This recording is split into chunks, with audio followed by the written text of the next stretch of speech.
Welcome to this explainer. Today, we're diving into how a devastating blend of blind trust and, frankly, insatiable greed fueled one of the largest financial heists in modern history.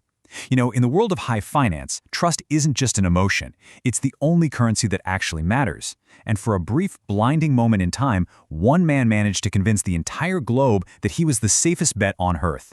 But, as we now know, that trust was a total illusion.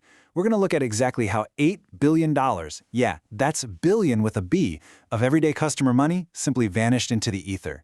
And to put that into perspective, this wasn't just some minor accounting error. We are talking about the life savings of retirees, the operating capital for small businesses, and the financial futures of over 1 million people just wiped clean from the ledger. So you really have to ask yourself, in a market that was already shivering from a crypto winter, FTX stood out as a beacon of stability, right? It was the third largest cryptocurrency exchange in the entire world. So how on earth does a supposedly secure institution with a $32 billion valuation just evaporate overnight? Well, the answer reveals a staggering mechanical failure and, honestly, an age-old scam disguised as tech innovation. All right, Section 1, the setup, the mark, and the mastermind. To really understand this crime, we first have to look at the guy who convinced the world he was the savior of crypto, Sam Bankman-Fried, or SBF. He completely rejected that traditional, slick Wall Street image. Instead, he weaponized this very specific, nerdy savior persona. He set up shop in the Bahamas, famously drove around in a beat-up Toyota Corolla, and was even known to actively play League of Legends while on high-stakes Zoom calls with multi-billion-dollar investors. It's crazy, but he used this unkempt, super-casual image to totally disarm critics and seduce investors who actually thought they were backing a relatable genius, rather than a corporate predator. And he anchored this whole persona with a very specific, carefully chosen ethical framework. He was a loud champion for something called effective altruism. Basically, he pitched the idea that his ultimate goal was to make as much money as humanly possible solely so he could give it all away to do the most good for the world. He used this philosophy as a psychological shield. It made regulators, A-list celebrities, and everyday working people trust him implicitly. Because let's be real, who would suspect a massive philanthropist in cargo shorts? Now, this brings us to the core illusion at the heart of his empire. Bankman-Fried actually set up two major entities. In 2017, he founded Alameda Research, a private trading firm. Then, a couple of years later in 2019, he launched FTX, the crypto exchange. They were pitched to the public as completely separate operations, but in reality, they were two sides of the exact same coin. If FTX was the casino where customers came to trade, Alameda was the house player making its own bets, and the exact same architect controlled the whole shebang. To make sure the money just kept pouring into that casino, FTX spent millions positioning themselves as the responsible, heavily regulated gold standard of the crypto industry. They secured massive funding from prestigious VC giants like Sequoia and Temasek. They bought those insanely expensive Super Bowl ads packed with A-list celebrities telling everybody it was safe to jump in. They even did high-profile lobbying in Washington, D.C. They basically wrapped themselves in the optics of absolute safety so that your money would flow right into their vaults without a second thought. But behind all the hype, there was a devastating secret. Section 2. The modus operandi. The scam. Okay, so here's the crucial point. We need to understand the hidden mechanical reality of how this money was actually taken. It wasn't some outside hack. Actually, scratch that, it was an inside job built directly into the code itself. When a customer deposited money into FTX, they were told it was sitting securely in an account. But the reality was that a hidden software backdoor was actively siphoning those funds. FTX secretly lent your deposit straight over to Alameda Research. Alameda then took your money and used it to make incredibly risky, catastrophic bets. And when those bets went south, it wasn't Alameda's money that was lost. It was yours. This digital lie turned a supposedly secure vault into an absolute sieve. The human toll here was just massive. Over 1 million creditors lost money in a game they didn't even know they were playing. And remember, these weren't just highly speculative day traders who understood the risks.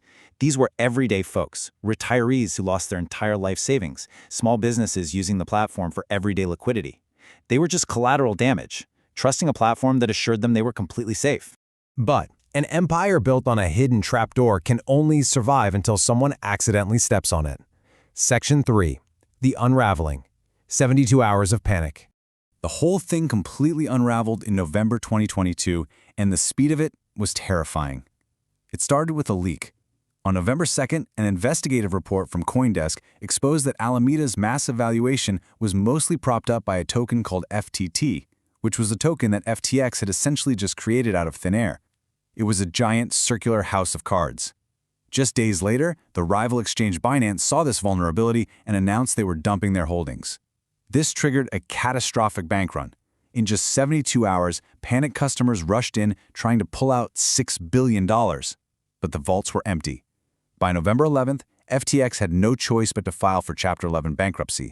When the dust finally settled, the wild reality of what was happening behind closed doors came to light.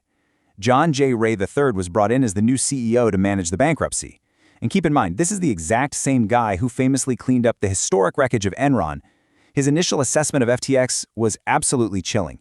He openly stated on the record, "Never in my career have I seen such a complete failure of corporate controls." He was just horrified by what he found. Behind the slick tech giant facade, there was practically zero oversight. I mean, there were no internal audits, there was a total lack of financial budgets, and get this, perhaps the most shocking detail? Billions of dollars of international assets were being managed using QuickBooks. Yes, the exact same basic accounting software used by your neighborhood bakery. They were playing fast and loose with billions of dollars without even the most basic financial guardrails in place. Unbelievable, right? So how did the justice system respond to this total wreckage? Let's get into Section 4, Aftermath, Verdict, and Lessons. When the authorities finally closed in, the absolute loyalty that Bankman-Fried had relied on just vanished overnight. He was arrested in the Bahamas and extradited back to the U.S. Almost immediately, his top lieutenants, the very inner circle who helped build this machine, turned on him. Caroline Ellison, Gary Wang, and Nishad Singh quickly flipped and testified against him. They painted a crystal-clear picture for the jury. Sam Bankman-Fried knew exactly what he was doing, and he chose to do it anyway. That testimony completely destroyed his defense that he was just some clueless genius who made a few honest mistakes. And the justice system moved with surprising speed to hold him accountable. By November 2023, a jury found him guilty on all 7 counts of fraud and conspiracy. Then, in March 2024, the final blow was delivered, a sentence of 25 years in federal prison. The billionaire boy genius who was once courted by the world's most powerful politicians and celebrities was swiftly stripped of his title and transformed into federal inmate number 94538-054. So what's the ultimate takeaway here for you and me? Well, this explainer proves a hard, undeniable truth. The classic tech world culture of move fast and break things, it simply has no place in the world of financial security. When an investment opportunity sounds way too good to be true, and when it relies heavily on flashy hype rather than hard, verifiable assets, it is a recipe for absolute disaster. We witnessed firsthand the incredible danger of putting blind trust into a charismatic leader. Sam Bankman-Fried tried to build a future, but he ended up being a ghost of the past. It's a stark reminder that no empire, no matter how bright and shiny, can survive if the foundation is built on a lie. As we look toward the future of finance and the next wave of innovation, we absolutely must demand transparency. With every digital dollar you invest, you have to ask yourself, who is actually guarding the gate? Thanks so much for joining me for this explainer. Keep asking the hard questions, and I'll catch you next time.